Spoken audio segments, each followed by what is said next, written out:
ప్రభు నామానికే మహిమ కలుగును గాక. కూడి వచ్చిన మీ అందరికీ కర్మల ఆత్మీయ సహవాస సంఘ విశ్వాసులందరికీ మన ప్రభువును ఆయన ప్రియ కుమారుడునైన యేసుక్రీస్తు వారి శ్రేష్టమైన నామంలో శుభములు మరియు అందరికీ వందనాలండి. ఇర్మియా గ్రంథం 42వ అధ్యాయాన్ని మనం ధ్యానం చేసుకుందాం. ఇర్మియా గ్రంథం 42వ అధ్యాయం. ఇందులో ముఖ్యాంశం ఏంటంటే, ఇర్మియా దేవునికి ప్రార్థించి జవాబు పొందుట. ఇర్మియా ప్రార్థించి జవాబు పొందుట. మొదటి 6 వచనాలు మనం చూస్తే, ఇశ్రాయేలీలు ఇర్మియాతో ప్రార్థనా సహాయాన్ని కోరారు. ఇర్మియాను ప్రార్థనా సహాయాన్ని కోరారు.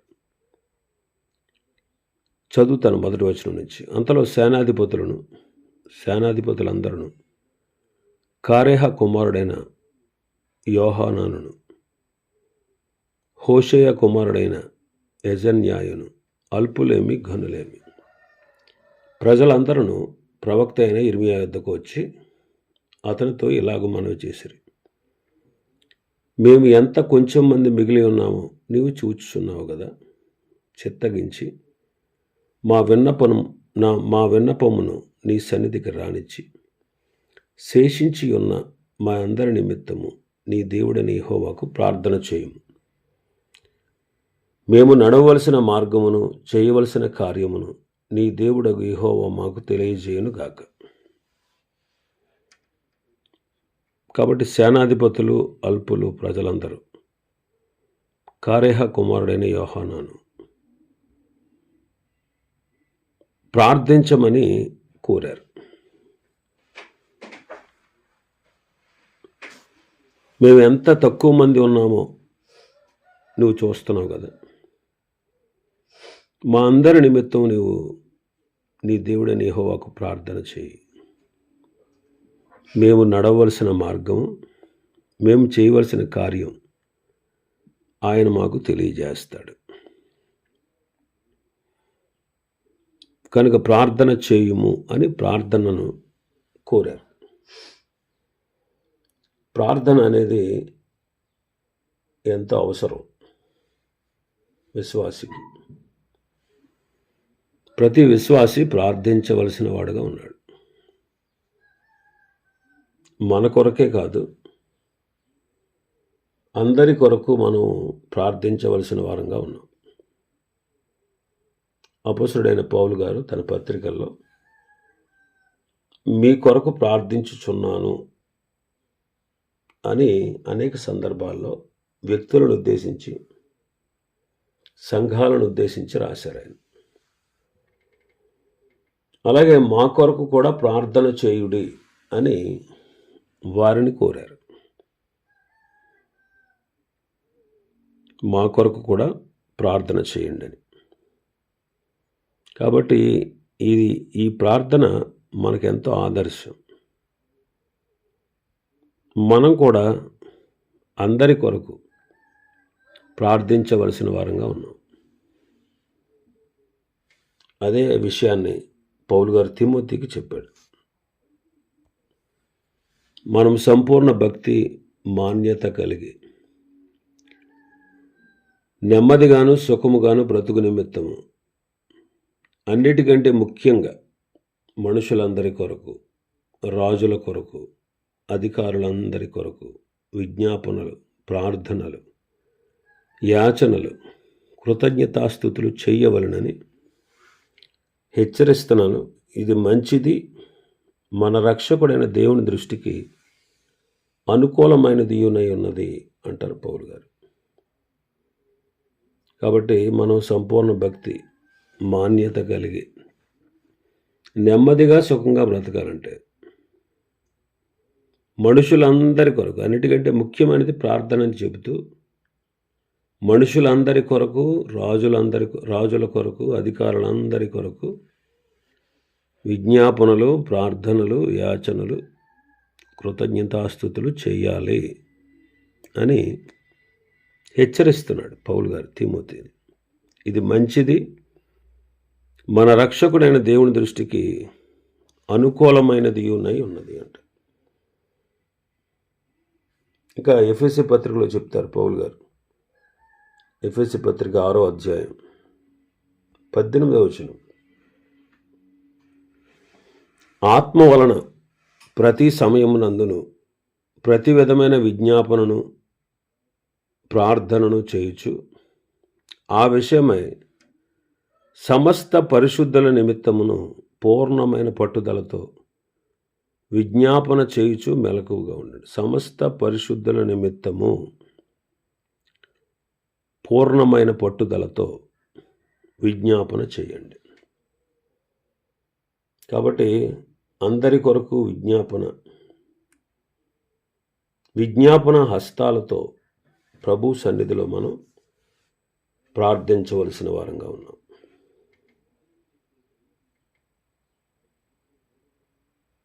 కాబట్టి పరలోకంలో తండ్రి కుడిపార్శ్వమందు ప్రభువైన యేసుక్రీస్తు వారు కూడా మన కొరకు విజ్ఞాపన చేస్తూ ఉన్నారు. భూలోకంలో ప్రతి పరిశుద్ధుని హృదయంలో పరిశుద్ధాత్ముడు ఉచ్చరింపశక్యము కాని మూలుగులతో మన పక్షమున తానే విజ్ఞాపన చేస్తున్నారు. కాబట్టి మనం ప్రార్థించవలసిన ఆవశ్యకత ఎంత ఉందో ఈ విషయాలన్నీ మనకు బోధపరుస్తున్నాయి. మన భాగంలోకి వస్తే 5వ వచనం, 4-5 వచనాలు. కాగా ప్రవక్త అయిన ఇర్మియా వారికి ఉత్తరం ఇచ్చినదేమనగా, మీరు చేసిన మనవి నేను అంగీకరిస్తున్నాను. మీ మాటలను బట్టి మన దేవుడైన యెహోవాను నేను ప్రార్థిస్తాను. ఆయన ఏం చెప్పారో ఏది కూడా మరుగు చేయక మిమ్మల్ని గూర్చి సెలవిచ్చినదంతా మీకు తెలియజేస్తాను అని చెప్పారు. అప్పుడు వాళ్ళేమన్నారంటే ఇర్మియాతో, నిన్ను మా యొద్దకు పంపి నీ దేవుడకు యెహోవా సెలవిచ్చిన ఆ మాటలను బట్టి మరో మాట లేకుండా మేము జరిగిస్తే యెహోవా మా మీద నమ్మకమైన సత్యసాక్షిగా ఉండునుగాక. మాకు మేలు కలుగునట్లుగా మేము మన దేవుడైన యెహోవా మాట వినువారమై, ఒకవేళ అది మేలే కానీ కీడే కానీ, మేము ఆయన యొద్దకు నేను పంపు విషయంలో దేవుడైన యెహోవా సెలవిచ్చినటువంటి మాటకు మేము విధేయులమవుతామని చెప్పారు. నేను ప్రార్థన చేస్తాను అని ఇర్మియా చెప్పాడు. అప్పుడు వాళ్ళేమంటున్నారు, ఇక ఆయన చెప్పిన మాటే కానీ ఇంకా మరొక మాట లేదు, అలాగే మేము జరిగిస్తాం. అది మేలు జరిగినా కీడు జరిగినా ఆయన యొద్దకు నేను పంపుతున్నాం కాబట్టి ఆయన సెలవిచ్చిన మాటకు మేము విధేయులమవుతాము అంటున్నారు.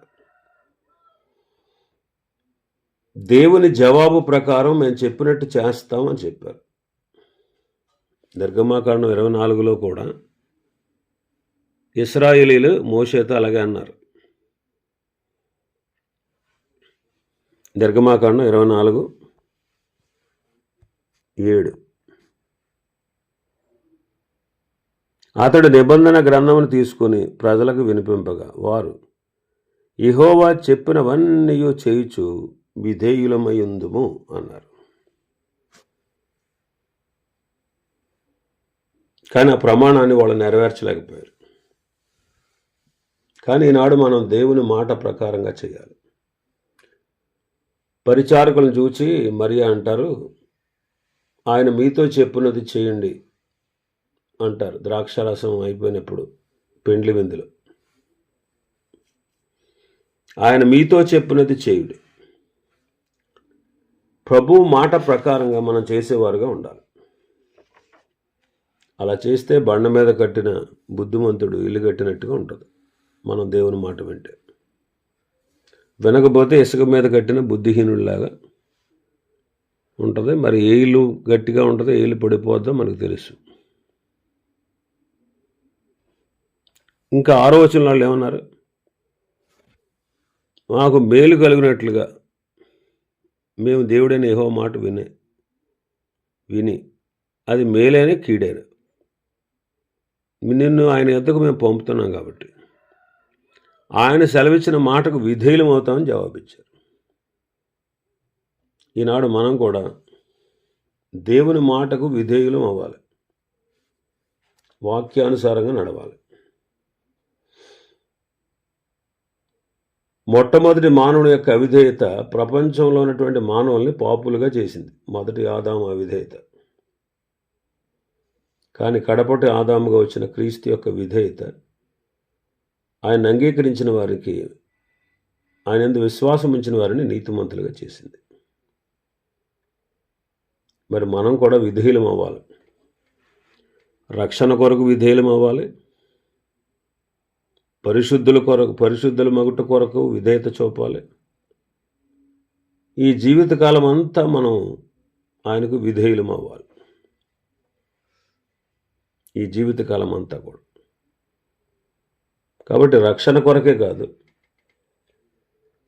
రక్షణ కొరకు విధేయులమే, విశ్వాసము ద్వారా రక్షణ పొందడమే కాదు, పరిశుద్ధతలో కొనసాగుట కొరకైన విధేయత ఉండాలి. ఈ జీవన సంబంధమైన విధేయత ఉండాలి. కాబట్టి మనం ఆయనకు విధేయులుగా జీవించాలి. ఇప్పుడు ప్రార్థనలో ఏమని జవాబు వచ్చింది? ఇర్మియా గారు ప్రార్థన చేశారు. ప్రార్థనలో ఏమని జవాబు వచ్చింది? మీరు ఇక్కడే ఉండండి అని చెప్పాడు ఆయన. దేవుడు ఏం చెప్పారు?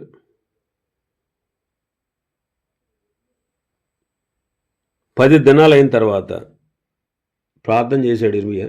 10 దినాల తర్వాత ఇర్మియాకు దేవుని వాక్కు ప్రత్యక్షమైంది. వాళ్ళందరినీ పిలిచాడు. యోహానానుని, అధిపతుల్ని, అల్పుల్ని, ఘనుల్ని, ప్రజలందరినీ పిలిచి చెప్పాడు, మీరు నన్ను ప్రార్థన చేయమని పంపారు కదా దేవునికి. నేను వెళ్ళాను, ప్రార్థన చేశాను. ఆయన ఇచ్చిన సెలవు ఏంటంటే, మీకు చేసిన ఈ కీడును గురించి నేను బాధపడుతున్నాను. మీరు తొందరపడకండి, ఈ దేశంలో కాపురం ఉండండి. ఈ దేశంలో మీరు కాపురం ఉంటే పడగొట్టకుండా నేను మిమ్మల్ని స్థాపిస్తాను, పెళ్ళగించకుండా మిమ్మల్ని నాటుతాను. మీరు బబులోను రాజుకు భయపడుతున్నారు కదా, అతనికి భయపడకండి. అతని చేతిలో నుండి నేను మిమ్మల్ని తప్పించి మిమ్మల్ని రక్షించడానికి నేను మీకు తోడుగా ఉంటాను. అతనికి భయపడకండి. ఇంకా అతడు మీ ఎడల జాలిపడి మీ స్వదేశానికి మిమ్మల్ని పంపేటట్లుగా మీ ఎడల నేను అతనికి జాలి పుట్టిస్తాను.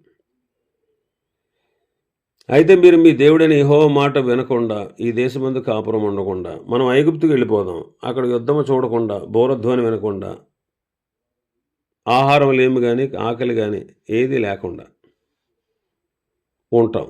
కాబట్టి అక్కడ కాపురం ఉందాం అని మీరు అనుకుంటే నా మాట వినండి. ఆయన సెలవిచ్చేది ఏంటంటే, ఐగుప్తుకు వెళ్ళాలని నిశ్చయించుకొని అక్కడనే కాపురం ఉన్నట్టుకు మీరు వెళితే మీరు భయపడుతున్నటువంటి ఖడ్గం అక్కడను ఐగుప్తు దేశంలోనే మిమ్మల్ని తరిమి పట్టుకుంటుంది. మీకు భయం కలగజేసే క్షామం ఐగుప్తులోనే మిమ్మల్ని తరిమి కలుసుకుంటుంది. అక్కడే మీరు చచ్చిపోతారు. నేను వారి మీదకి రప్పించు కీడు నుండి వారిలో శేషించువాడైనను తప్పించుకొని వాడైనను ఉండడు. ఐగుప్తులో నివసించాలని అక్కడికి వెళ్ళాలని నిశ్చయించుకుని మనుషులందరూ ఖడ్గము చేత, క్షామము చేత, తెగులు చేత నిశ్శేషముగా చేస్తారు. ఆయన సెలవిస్తున్నాడు, నా కోపము, నా ఉగ్రత యెరూషలేము నివాసుల మీదకి వచ్చినట్లు మీరు ఐగుప్తుకు వెళితే నా ఉగ్రత మీ మీదకి వస్తుంది. మీరు శాపాస్పదంగా, భీతి పుట్టించువారుగా, దోషణాస్పదంగా, తిరస్కరింపబడిన వారుగా ఉంటారు. ఈ స్థలాన్ని ఇంకా మీరు మరి ఎప్పుడు చూడరు. కాబట్టి ఐగుప్తులకు వెళ్ళకూడదని యెహోవా మీకు ఆజ్ఞాపించున్నట్టు నేను మీకు దేవుడు చెప్పిన మాటలను చెప్పి సాక్ష్యం ఇస్తున్నాను. కాబట్టి మీరు నిశ్చయంగా తెలుసుకోండి.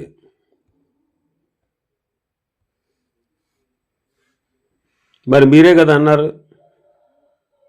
నువ్వు ప్రార్థన చేయి, మా నిమిత్తం ప్రార్థన చేసి దేవుడు ఏం చెప్తాడు అదంతా మాకు తెలియజెప్తే మేము అలాగే చేస్తామని చెబుతూ మిమ్మల్ని మీరే మోసపుచ్చుకున్నారు. నేను మీకు దాన్ని తెలియజేస్తున్నాను. కానీ మీ దేవుడైన యెహోవా మీ వద్దకు నా చేత పంపిన వర్తమానమును మీరు ఆలకింపరు. కాబట్టి మీరు ఐగుప్తు దేశానికి వెళదామని నిశ్చయం చేసుకున్నారు. కాబట్టి మీరు వెళ్ళిన స్థలంలోనే మీరు ఖడ్గము చేత, క్షామం చేత, తెగులు చేత చస్తారు అని నిశ్చయంగా తెలుసుకోండి అని చెప్పాడు. అదండి ఇర్మియాకు జవాబు వచ్చింది. ప్రార్థన చేస్తే ప్రార్థన దేవుణ్ణి కదిలిస్తుందండి. మోషే ప్రార్థనలో ప్రభు కదిలించబడి సముద్రాన్ని 2 పాయలుగా చేశాడు. యెహోషువ ప్రార్థన వల్ల ప్రభు కదిలించబడి వారి ప్రార్థన న్యాయయుక్తంగా ఉంది కనుక, దేవునికి అనుకూలమైన ప్రార్థనలు వాళ్ళు చేశారు కనుక దేవుడు వారి ప్రార్థనలు విన్నాడు. సూర్యచంద్రుల్ని ఆపాడు ఆయన. ఏలియా ప్రార్థన జనుల మార్పు కొరకు, యెహోషువ ప్రార్థన శత్రువుల నాశనం కొరకు, మోషే ప్రార్థన విడుదల కొరకు. కాబట్టి వారి ప్రార్థనలు దేవుడు విన్నాడు. 3.5 సంవత్సరాల వర్షం కురవకూడదంటే కురవలేదు, మళ్ళీ వర్షం కురవాలంటే వర్షం కురిసింది. కాబట్టి మన ప్రార్థన ప్రభువును కదిలించాలి. అంతగా మనం ఆయన పట్ల విధేయత కలిగి ఉండాలి. ఇక్కడ ఏమని జవాబు వచ్చింది? మీరు ఈ దేశంలోనే కాపురం ఉండండి. మీరు ఇక్కడ కాపురం ఉంటే మిమ్మల్ని పడగొట్టక స్థాపిస్తాను, పెళ్ళగించక నాటతాను అన్నాడు. ఈనాడు మనం కూడా దేవుని సంఘాన్ని కట్టేవారుగా ఉండాలని,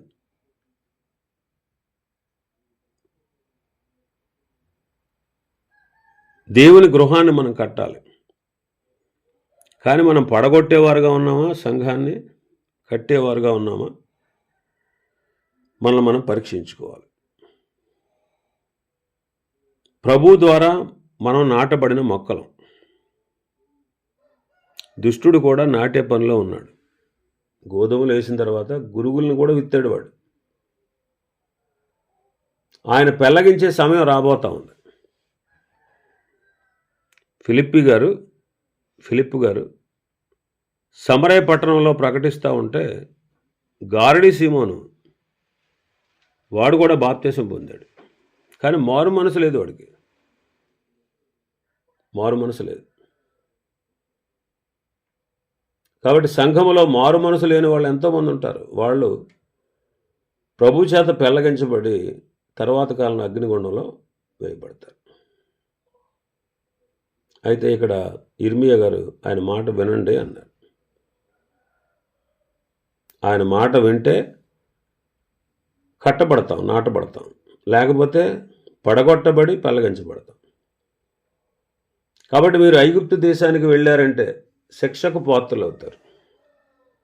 చూడండి, వారు ఆల్రెడీ ఒక నిర్ణయానికి వచ్చేసారు.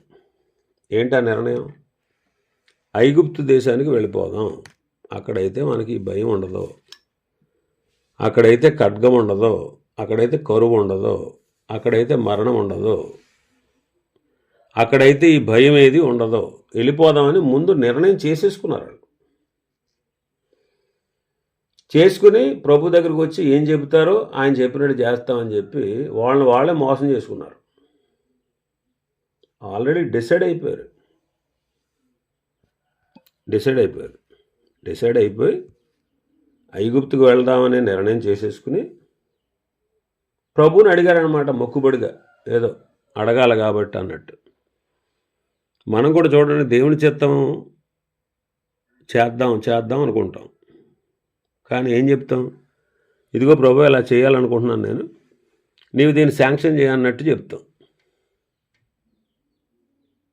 కానీ దేవుని చిత్తం జరిగించడం అలాగా ప్రభువా ఏది నీ చిత్తం నేను జరిగిస్తాను, నువ్వు చెప్పు అనాలి తప్ప మనం చెప్పేసి ఇదిగో ఇలా చేద్దాం అనుకుంటున్నాను, ఇలా జరిగిద్దాం అనుకుంటున్నాను, నువ్వు దీన్ని సహాయం చేయి ప్రభు అంటే అది చిత్తం ఎలా అవుద్ది? కాబట్టి వీళ్ళు కూడా అలాగే చేశారు. ముందు వెళదామని నిర్ణయం చేసుకుని ప్రభు ఏం చెప్తాడో చూద్దాం. చూసి ఏమన్నా వీళ్ళు ఏమన్నా లోబడేటట్లుగా ప్రార్థించమన్నారా?